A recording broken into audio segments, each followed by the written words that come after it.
Alright, with the wrap up of the half anniversary CZN stream, we're gonna just be summarizing everything they talked about so you guys know everything that is to come with this half anniversary and maybe even in the future after the half anniversary. But the first thing that we're talking about with the key points was the Salty, which is going to be a new game mode. You had the chaos and save data, burden mitigation, and special events and rewards. So with Salty, you could think of this as the true roguelike game mode, as there will be no save data.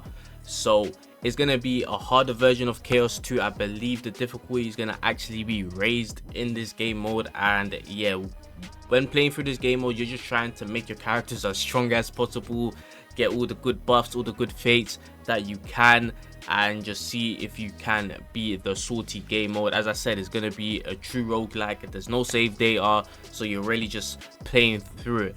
But with Salty, there is going to be 3 depths, I believe. You know how we have the outskirts and the interior, or what you're seeing it right here, and we have the depths as well. So it's going to be a lot more longer, of course, but obviously you can see it's going to be harder. And as they say, enemy threat levels are going to increase as you get further into it, but also the agent's power will expand too, and I'm pretty sure that's going to be via all the stuff you're going to be able to obtain in this Salty game mode.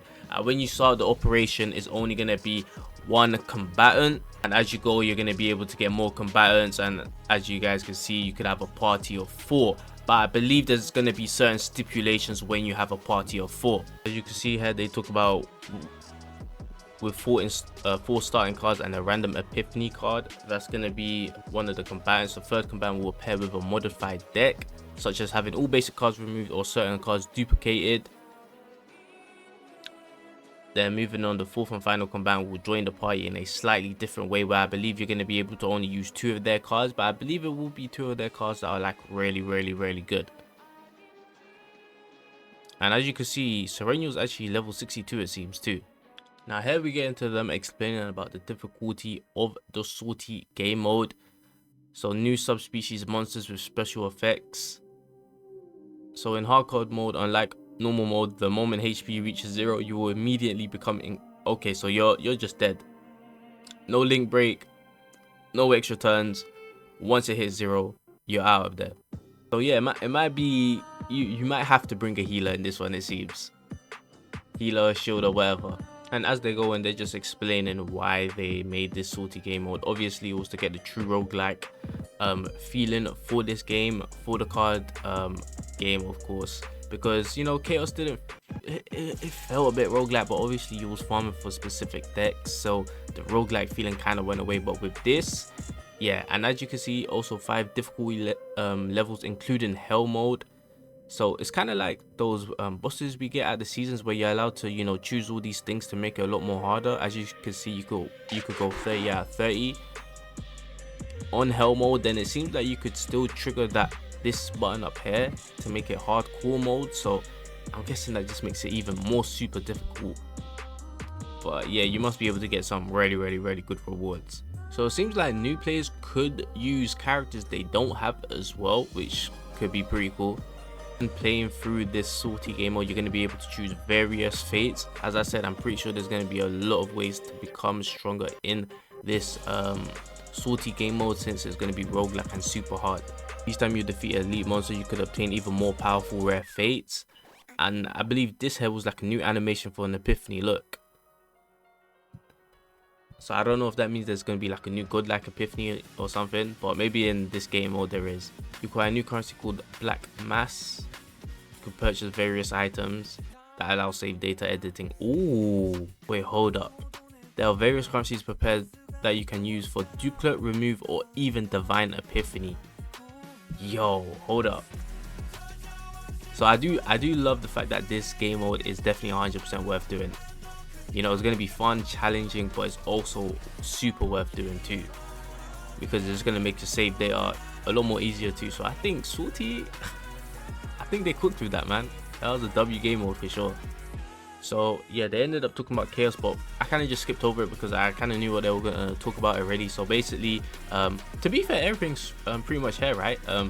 Battle skip mode. So I believe there's going to be some battle skip mode that you could do in the Chaos, but it's only going to be 1 time a day. You know what I'm saying? So it probably resets at reset. So yeah, only once, but it's gonna basically be a free chaos run, which is gonna be super dope, and hopefully you can get your, you know, save data that's needed, right? And they're also changing the save data required for Great Rift, where you're going to be able to use past seasonal decks that you've done. And we're also going to be getting the official release for Spiral Tower of Screams as well. So I'm pretty sure we should have all the floors that they said that we're going to have. So as we move forward, we also get introduced to Hayden Mary, is that her name, I believe? And yeah, she looks good, and her kit obviously looks badass, and she is a limited character. Okay, she is limited, so you know, you definitely want to save up your summons. So as you see, she is Passion Ranger, so if you got to farm that, make sure you guys get to farming that too. We get to see some of her animations. I believe it's coming up right here. Yeah, this one, it looks pretty badass. Yep. We also get to see something that's part of a kit, which I believe is called Link or something like that. And as you can see, she's able to put all the cards into the graveyard as well when using them. Yeah, the Link thing that she could do seems definitely insane, especially with Diana, because you could trigger so much stuff because of the Quietus.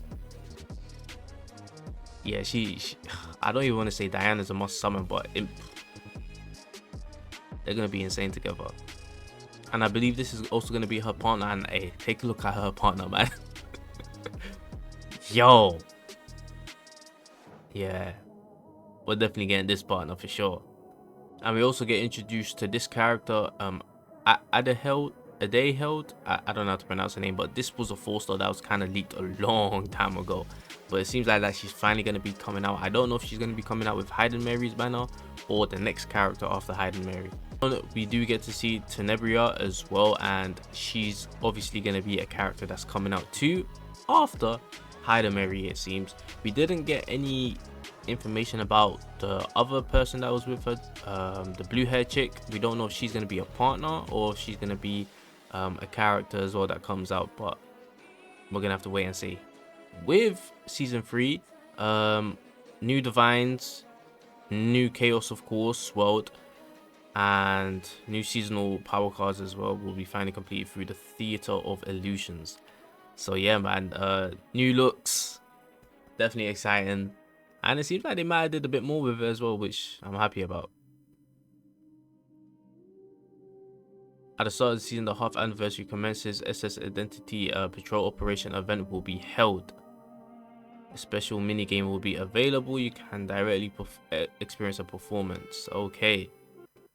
And it seems like we're going to get some story with it as well. Seeing through them scenes, it seems like it could get, you know, bad.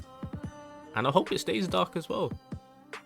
And when it comes to Hayden Mary, this is what we're going to get. So obviously, her being a limited, it seems like they're going all the way out for her, which does make sense because she looks good. Her animations looks insane as well. So we're gonna have a Hayden Mary story video, then 2 days later we're gonna be having her OST, then 4 days later we're gonna be having her epiphany reveals, and the day after the update. So yeah, that's gonna be the big day. Obviously we're gonna be here summoning and all that good stuff. But yeah, it's also going to be dope to see her epiphanies too, and how strong I mean, she's obviously going to be strong, but the question is just how strong. Then here we get into a check-in event that they're going to have. Obviously not too crazy, but still pretty nice, you know. 320 crystals, 6 prism lens, and 5 rescue anchors. And that's just kind of the start of it as well. Start of it, I mean, look how much freaking content we're going to be freaking getting though. Let's not forget about that now. Then as you can see, 5-star combatant selection tickets. So if you want dupes for any of the characters, or you finally want to get a character that you wasn't able to obtain, like me, I haven't ever been able to get Olea, but I have everyone else, and I got near enough a fair amount of dupes on everyone else, but I still don't have Olea.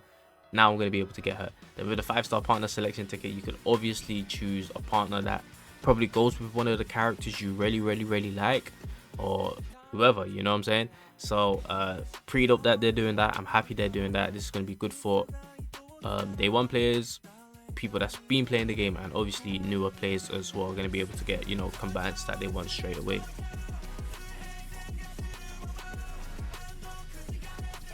And here we're basically going to be getting a banner where you're going to be able to do 10 summons a day, right? And it's going to be 70 in total. So over the course of the week, you're going to eventually finish that banner, right? And obviously you're guaranteed a 5-star at the end, right? Because 70 is going to be the pity. Now I don't know how entirely this banner is going to work. Like, does the pity stay at 70 if you get a 5-star earlier? You know what I'm saying? If you get a 5-star earlier, then, you know, does that mean there's no pity? But at the same time, it might not matter, because, you know, you might be able to walk away with multiple 5-stars if you're lucky enough, of course, if you're lucky enough. But this is definitely going to be a dope banner for us old players and new players. Certain banner, I think this is mostly just, I mean, not mostly, but this is only going to be entirely for new players, where they're basically going to have a reroll banner. Alright, so they do 10 pulls, and whenever they're happy or satisfied with a certain temple that they get, yeah, they could just rock with that and, you know, start playing their account. So definitely good for them, for sure. And yeah, that's pretty much the wrap up for this live stream. Pretty dope, hyped up, it's gonna be amazing. And yeah, I'll catch you guys in the next video of CZN.